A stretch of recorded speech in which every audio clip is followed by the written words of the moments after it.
Hi everyone, welcome to Talk Sustain to Me. This sustainability experience series is about meaningful stories of sustainability projects or experience. In each episode, I interview a young sustainability professional to share their unique experience with us. The main intention of this talk is to inspire ideas and promote sustainability. In today's episode, I'm happy to have HERMIA joining us. Born and raised in Hong Kong, HERMIA noticed the absence of climate change education in Hong Kong secondary and tertiary curriculum. She therefore co-founded the Network of Environmental Student Societies, NESS, in early 2021, with the aim of providing a one-stop platform for awareness raising, capacity building, connection development, and driving policy changes. She has attended international UN-level conferences advocating for climate education and climate justice. She's starting a Master of Public Policy at the Hertie School in Berlin this September. She's here today to share her experience as a co-founder of NESS. Hi, HERMIA. Thanks for joining us today. Hi, thanks for having me. My first question for you is could you start by introducing your story in sustainability? You major in global studies, minor in geography and resources management. You also studied French at university, and you are going to study Master of Public Policy at Hertie School this September. Could you share when did you start getting interested in sustainability? I guess, first of all, French has nothing to do with this journey. Unfortunately, it's just one of my minor. Right. I get to know about sustainability kind of during high school. I learned about vegetarianism back in high school through a documentary, and from there I get to know more about the unbalanced allocation of resources, unsustainable use of land, the emissions from agricultural industry and the warming effect of that. But I guess similar to a lot of typical local high school students, I was not really persuaded that young people can do anything about it unless I try to do a more plant-based diet, but nothing on an advocacy level or like group level, anything like that. It was until university I get exposed to more like volunteering opportunities, and also in Chinese university we have a museum of climate change, and I was working there for a few years, learning about climate change and guiding tours, teaching that to other people, general public. So from there I get to know a lot more about different aspects on climate change, and eventually find my interest on climate justice kind of more overlapping with my social science background, and now moving a little bit more towards public policy. So, other than having a strong academic background in sustainability, you also have a good exposure and real-life industry experience. You are a co-founder of NESS. This is a youth-led, climate-focused organization formed by university and high school students. I find this group really meaningful. How does this amazing idea develop? It was kind of a random midnight conversation with a friend of mine in college. He is one of the early founding members, but he left the organization after a year. His interest is more on ocean, but that's a whole new story. But it started as he wanted to bring together more university students, especially student societies.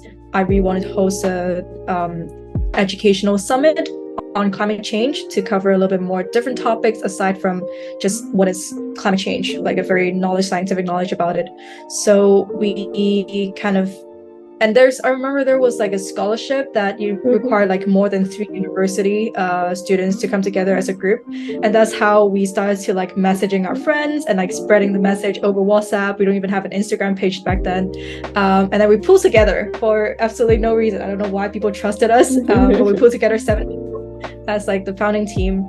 NESS focus has always been changing. It started with a virtual summit in the first year, and then we slowly tried to organize a little bit more small-scale face-to-face event during the pandemic, the very last wave of the pandemic, and now we can finally do a bigger job fair. Our focus has always tried to be a little bit more climate focused, but at the same time, we also want to highlight the interdisciplinary nature of climate change. So we're trying to do topics that interest people, but also interest our group members. So we don't have a very clear, you cannot really categorize us as that, let's say tourism group or that finance group. We're basically trying everything in climate field. Right. So you mentioned that NESS manage or organize a climate emergency summit. Can you explain what this summit is about and how does it help to advance sustainable transition in Hong Kong?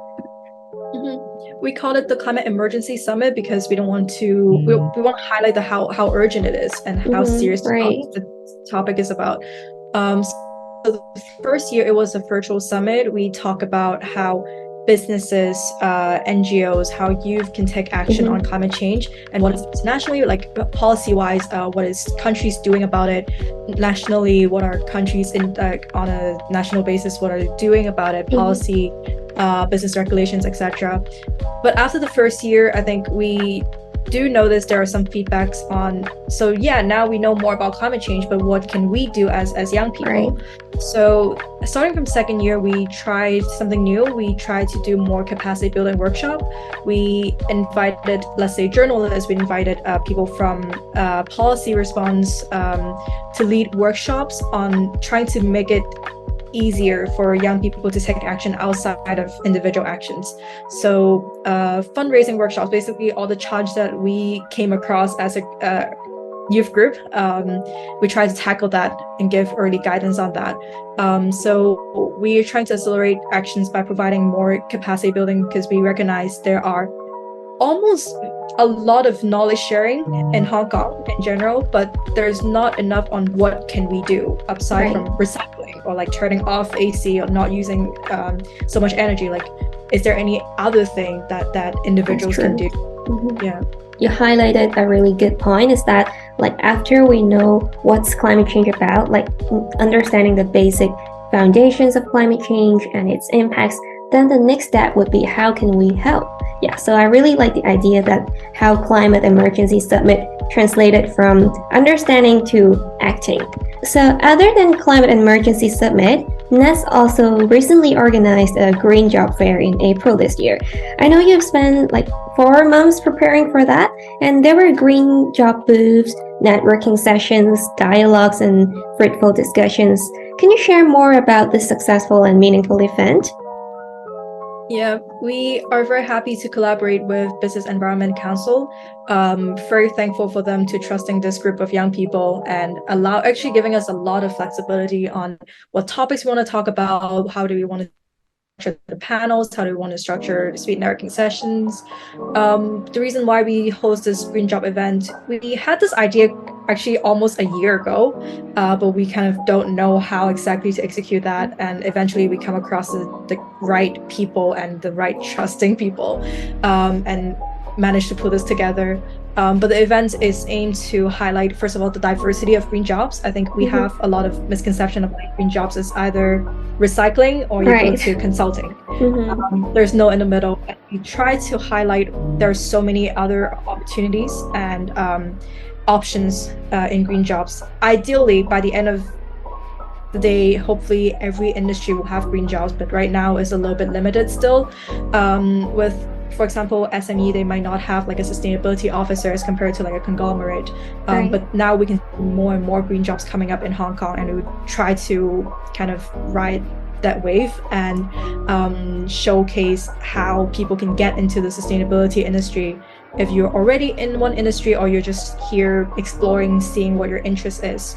After all, I think every job should be a green job, every industry should be a green industry. Like, people should not have to choose between their passion and climate. Like, you can integrate that into your interest, your expertise. So that's what we try to highlight in this Green Job Fair. But April is a little bit late, to be very honest. We're trying to do a next year. There will be the second one, and we try to do it a little earlier. That's great. Yeah, that's a fantastic idea. So you co-founded NESS in 2021. Now it's been 2 years. So what are your biggest gains or learnings in the past 2 years? I think the biggest gains will be mainly 3 things. First of all, of course, my peers, the team that I'm having, amazing energy and love working with them. And the second one would be having people tell you that they actually learned something from the event, whether it is from the Green Job Fair, they know that oh, like coming from a chemistry background, I can get into ESG as well. Or from the emergency summit, that people who was originally interested in science and they're like, oh, it's very interesting to learn about the business side of things. So trying to show like these varieties, I think found it very rewarding and fulfilling. And the last thing will be trying to inspire other young people to take climate actions. Like you can do it even as a young person. So, in the past 2 years, what are the challenges that you have faced as a co-founder, and how did you solve and learn from these challenges? It kind of sounds like an interview question. Yeah, it's kind of, I want to keep it casual actually. Yeah. Sure. I think the biggest challenge, like ourself is always our worst critic. So the biggest challenge will be like self-criticism. Like there are many times that I want to hold our, let's say, social media to update on a very regular basis, our event to show a very high level of professionalism. I mean, we're still striving through that, and trying to achieve that. But at the same time, I also understand that we are a youth group after all. We have midterms, we have finals, and it's very impossible. Like there will be different parties at different time. So understanding that and not being super harsh on myself helped. And also frequent communication with the team and having the team to have active communicating, like their deadlines, their final schedules, so that we can try to sort this out. That will help too.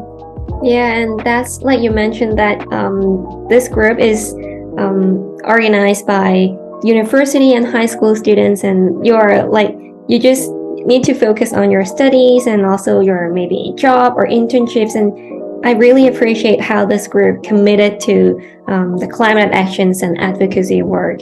Finally, what do you think is needed more to engage Hong Kong youth in climate and sustainability actions? I think everything is like, we need everything, like corporate support, education, awareness program, job opportunities, etc. I think one common misconception is like youth is like a homogeneous group, like they need one thing.